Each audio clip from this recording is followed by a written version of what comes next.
Dillon Brooks, Coach Darvin Ham at Anthony Davis, yan ang ating pag-uusapan. Final seconds. Bryant for the win. Bang!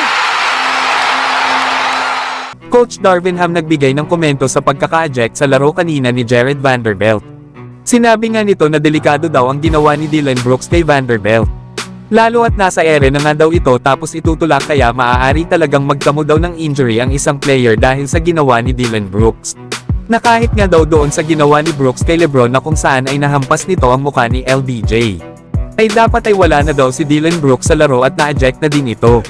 Ang kaso ay flagrant 1 lang ang ibinigay dito ng mga referee. Pinuri naman ni Coach Darvin Ham itong si Dillon Brooks dahil sa kanyang pagiging competitive. Na alam naman daw natin kung anong klaseng player itong si Dillon Brooks. Na sinasabi nga daw nito kung ano ang gusto niyang sabihin sa mga referee. Pero sa huli sa pagtatapos ng araw tayo daw ay mga lalaki. Kaya ginawa lang daw ni Vanderbilt kung ano ang dapat nitong gawin. Habang nang matanong naman si LeBron patungkol kay Dillon Brooks ay hindi nga ito nagkomento dito at sinabi na lang na next question. Maliwanag naman na ayaw na ni LeBron na palakihin pa ang issue sa nangyari at wala din itong pakialam kay Dillon Brooks. Pero para kay Anthony Davis ay dapat daw na na-eject na si Brooks sa ginawa niya kay LeBron. Lalo at lantaran na raw ang paghampas nito sa mukha ni LeBron. Na para pa kay Anthony Davis ay hindi daw marunong ang mga referee na mag-handle ng situation.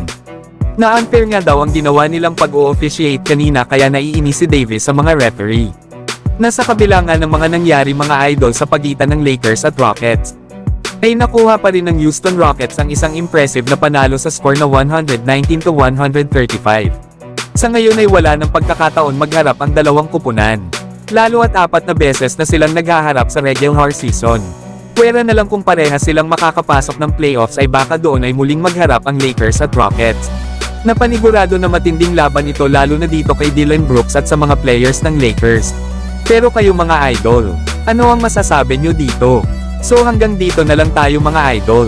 At huwag nyo naman kalimutan mag-subscribe bilang pagsuporta.